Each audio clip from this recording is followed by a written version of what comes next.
Join Forum IS Academy, trusted by hundreds of toppers, including IS Rank 1 Shruti Sharma.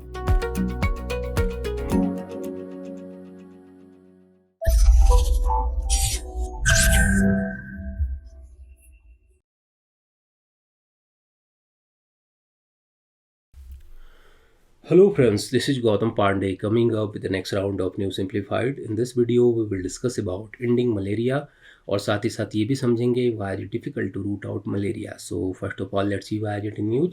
आखिर ये malaria news में क्यों है, पहले जरा इसको समझते हैं. देखिए, recently on 25th of April, World Malaria Day was celebrated globally.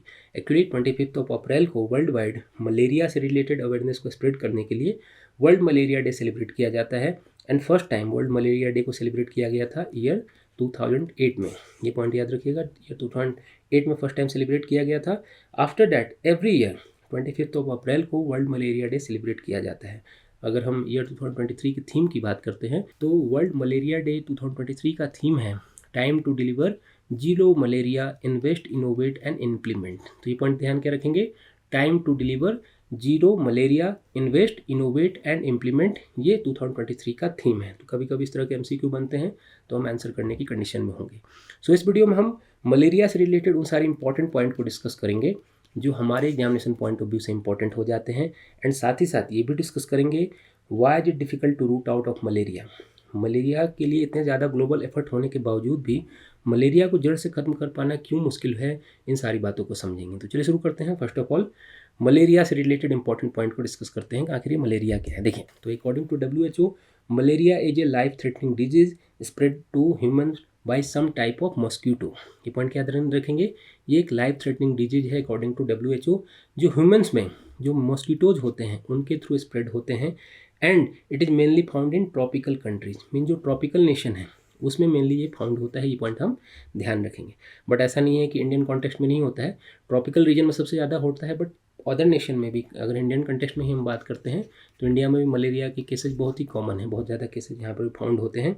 All we know कि मलेरिया इन्फेक्टेड जो फीमेल एनोफिलीज मॉस्क्यूटो होती है उसके बाइट्स के कारण पीपल में स्प्रेड होता है.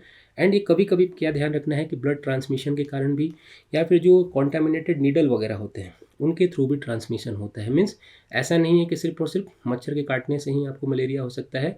जो कॉन्टामिनेटेड नीडल वगैरह है उनका यूज अगर किया जाए, या जो फिर इन्फेक्टेड ब्लड है उनका अगर ट्रांसमिशन किया जाता है तब भी मलेरिया हो सकता है किसी को. ये पॉइंट हमें ध्यान रखना है. अगर इसके सिम्टम्स की बात करते हैं कि मलेरिया के सिम्टम्स क्या होते हैं, सो सिम्टम्स कैन बी माइल्ड और लाइफ थ्रेटनिंग, बोथ हो सकते हैं. मीन्स माइल्ड भी हो सकता है एंड कभी कभी लाइफ थ्रेटनिंग भी हो सकता है. ये हमें ध्यान रखना है. जनरली क्या होता है, इसमें हाई फीवर वगैरह होते हैं, हेडेक होती है एंड ब्रीदिंग डिफिकल्टी होती है. मीन्स हमें सांस वगैरह लेने में तकलीफ होने लगती है. इस तरह के सिम्टम्स इसमें देखने को मिलते हैं. इन्फेक्टेड पीपल की बात करें कि सबसे ज़्यादा इससे कौन इन्फेक्टेड होता है, तो यहाँ क्या ध्यान रखना है कि मलेरिया मेनली जो इन्फेंट होते हैं, जो बच्चे होते हैं, या फिर जो children under 5 year age group के हैं, या फिर जो प्रेग्नेंट वुमेन वगैरह हैं, या जो पीपल विथ HIV एड्स हैं, उनमें सबसे ज़्यादा मलेरिया का इन्फेक्शन देखने को हमें मिलता है. तो जनरली एडल्ट में कम देखने को मिलता है. ये पॉइंट हमें ध्यान रखना है. यहाँ पर पॉइंट क्या ध्यान रखना है कि there are 5 plasmodium parasite species that cause malaria in human. यहाँ पर क्या ध्यान रखना है कि 5 पैरासाइट्स हैं, प्लाज्मोडियम है, जो इसके कारण ह्यूमन में मलेरिया होता है. बट 2 स्पीसीज जो हैं सबसे ज़्यादा इंपॉर्टेंट हैं अगर हम बात करते हैं. फर्स्ट है P. falciparum एंड सेकंड है P. vivax. मीन्स इनसे सबसे ज़्यादा प्रॉब्लम होती है वर्ल्ड वाइड. वैसे तो 5 हैं, but P. falciparum and P. vivax जो है सबसे ज़्यादा केसेस के लिए वर्ल्ड वाइड रिस्पॉन्सिबल होते हैं. अगर हम P. vivax की बात करते हैं तो P. vivax mostly tropical and जो सब ट्रॉपिकल नेशन है वहाँ पर मलेरिया को स्प्रेड करने के लिए रिस्पॉन्सिबल होता है. Means P. vivax यहाँ पर क्या है, ट्रॉपिकल एंड सब ट्रॉपिकल जितने रीजन है वहाँ पर होता है. वाइल जो P. falciparum है is a deadliest malaria parasite कहा जाता है. ये पॉइंट याद रखिएगा, P. falciparum deadliest malaria parasite होता है जो अफ्रीकन रीजन में 95% केसेज के लिए रिस्पॉन्सिबल होता है. एंड इसके विषय में कहा जाता है कि इससे अगर कोई इन्फेक्टेड हो जाता है तो उसकी डेथ होने के चांसेस बहुत ज़्यादा होते हैं. मीन्स ये जो P. falciparum है ये सबसे ज़्यादा डेडलीस्ट माना जाता है. ये हमारे लिए इंपॉर्टेंट है. तो यहाँ तक क्लियर है, हमने समझ लिया मलेरिया क्या है, सबसे ज़्यादा इंपॉर्टेंट कौन कौन से हैं इसके पैरासाइट.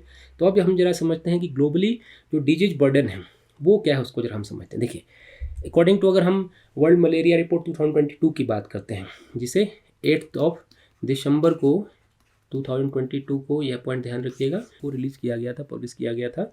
इसके अकॉर्डिंग ईयर 2021 में ग्लोबली 247, ये पॉइंट याद रखिए कि 247 मलेरिया के केसेज आइडेंटिफाई किए गए हैं। मीन्स आप समझिए कि world wide 247 million cases malaria case record किए गए हैं सिर्फ और सिर्फ ईयर 2021 में, जो कि 2020 में 245 मिलियन था।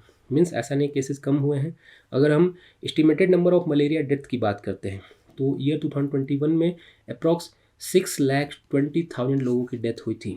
आप समझिए कि सिर्फ एक ईयर में 6,20,000 लोगों की वर्ल्ड वाइड डेथ होती है।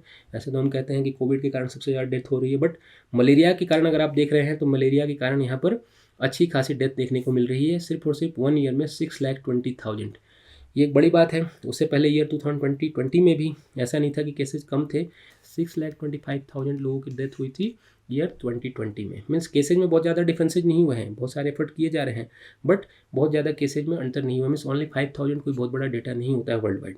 देखिए वर्ल्ड वाइड मलेरिया डेथ को कंपेयर करते हैं कि सबसे ज़्यादा केसेज वगैरह कहाँ होते हैं, तो ये तो हमने डिस्कस कर लिया कि वर्ल्ड वाइड इतने सारे लोगों की डेथ हो रही है, बट वर्ल्ड वाइड अगर हम मलेरिया डेथ को कंपेयर करें तो ओनली 4 अफ्रीकन नेशन, ये पॉइंट याद रखिएगा। इसमें कौन कौन से हैं? इसमें है नाइजीरिया, इसमें है democratic Republic of Congo, Tanzania and niger. ये 4 ऐसे नेशन हैं जिसमें वर्ल्ड के मोर देन 50% केसेज देखने को मिलते हैं। मीन्स वर्ल्ड वाइड जितनी डेथ होती है उसके अकेले 50% से ज़्यादा केसेज इन 4 नेशन में कौन कौन? Nigeria, democratic Republic of Congo, Tanzania and niger में देखने को मिलता है। अदर हैंड अगर हम बात करें तो वर्ल्ड वाइड बहुत सारे ऐसे नेशन भी हैं जो मलेरिया फ्री हैं। आप इस मैप के थ्रू आसानी से समझ सकते हैं। इस मैप के थ्रू आप देखिए बहुत सारी ये जो नेशन आप देख रहे हैं ये क्या है? मलेरिया फ्री माने जाते हैं, जो कि हिस्टोरिकली मलेरिया फ्री हैं। बट बहुत सारे ऐसे नेशन भी हैं जहाँ पर पूरी तरह से एलिमिनेशन हो चुका है। बट ये जो आप ब्लू वाला देख रहे हैं, ये ब्लू कलर से जितने भी शेड आपको नेशन देख रहे हैं यहाँ पर अभी भी मलेरिया देखने को मिलता है। मीन्स हमारा नेशन भी इसी में शामिल है। एशियन नेशन आप देख रहे हैं, पाकिस्तान हो गया, अफगानिस्तान, इंडिया, बांग्लादेश वगैरह जो हमारे नेबरिंग कंट्री हैं, श्रीलंका वगैरह, यहाँ पर देखने को मिल रहा है। अफ्रीकन रीजन में तो आप देखिए मैक्सिमम जगह पर मलेरिया केसेज देखने को मिल रहा है। Means according to data world के 27% लैंड पर अभी भी मलेरिया के केसेज फाउंड होते हैं। तो ये हमें यहाँ ध्यान रखना है। ऐसा नहीं है कि मलेरिया को एलिमिनेट करने के लिए ग्लोबली एफर्ट नहीं किया जा रहा है, बहुत ज़्यादा एफर्ट किया जा रहा है। फिर भी मलेरिया को रूट आउट करना डिफिकल्ट क्यों है, इन सारी बातों को समझना। ये तो हमने डेटा से समझ लिया कि इतने सारे लोगों की डेथ हो रही है वर्ल्ड वाइड। अभी भी ऐसे नेशन हैं जहाँ बहुत ज़्यादा मलेरिया केसेज देखने को मिलते हैं, बट ये डिफिकल्ट क्यों है रूट आउट करना, ये हमारे लिए समझना जरूरी है। देखिए इसे ज़रा समझते हैं। देखिए ऐसा नहीं है कि मलेरिया की हम बात कर रहे हैं कि इसे रूल आउट करने की कोशिश नहीं की जा रही है, बहुत पहले से रूल आउट करने की कोशिश की जा रही है। कब से? देखिए 1998 में एक roll back malaria programme initiative launch किया गया था, जिसके अकॉर्डिंग 2010 तक हाफ केसेज करने थे। जो मलेरिया डेथ होते हैं उन्हें हाफ करने की कोशिश की गई थी। मीन्स ईयर 1998 में रोल बैक मलेरिया इनिशिएटिव को लॉन्च किया गया था ईयर 2010, जिसके अकॉर्डिंग 2010 तक मलेरिया डेथ को वर्ल्ड वाइड हाफ करना था। एंड आफ्टर दैट 2015 में, ये पॉइंट ध्यान रखेंगे, 2015 में भी सच टाइप ऑफ इनिशिएटिव को लॉन्च किया गया। रिजल्ट फॉर्म में क्या हुआ कि significant reduction in malaria cases and death देखने को मिला। मीन्स ऐसा नहीं हुआ कि 2015 के बाद केसेज कम नहीं हुए, डेथ कम नहीं हुए, सिग्निफिकेंट रिडक्शन देखने को मिला। डिस्पाइट दिस हम बात कर रहे हैं इतने सारे एफर्ट के बाद भी, हमने ऑलरेडी डिस्कस किया कि ईयर 2021 में 6,20,000 लोगों की वर्ल्ड वाइड डेथ हुई है सिर्फ और सिर्फ मलेरिया से। मीन्स अभी भी बहुत कुछ किया जाना बाकी है। तो क्या है, क्यों नहीं हो पा रहा है, एक एक करके जरा हम डिटेल में समझते हैं सारी बातों को। देखिए सबसे इंपॉर्टेंट क्या है यहाँ पर, ये सबसे इंपॉर्टेंट क्या है कि अभी तक जो इफेक्टिव मलेरिया वैक्सीन है वो क्रिएट नहीं हो पाई है। मीन्स ऐसा कोई वैक्सीन पूरी तरह से क्रिएट नहीं हो पाया है जो मलेरिया को पूरी तरह से रोल आउट कर सके। एंड अगर हम बात करें तो लास्ट 3 डिकेड में मोर देन 100 वैक्सीन का क्लिनिकल ट्रायल किया गया, बट अभी भी कोई ऐसा वैक्सीन नहीं है जो WHO के बेंचमार्क के 75% को भी कवर कर सके।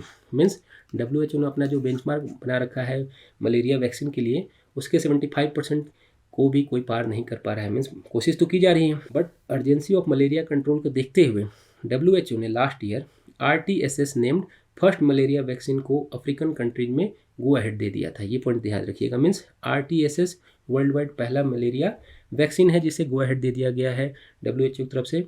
ऑल्दो अगर हम बात करते हैं तो RTS vaccine relatively low efficiency की है, फिर भी क्लिनिकल ट्रायल से लेकर करंट कंडीशन तक अगर हम बात करते हैं तो इस वैक्सीन को 10 लाख से अधिक चिल्ड्रन को लगाया जा चुका है रिजल्ट फॉर्म में।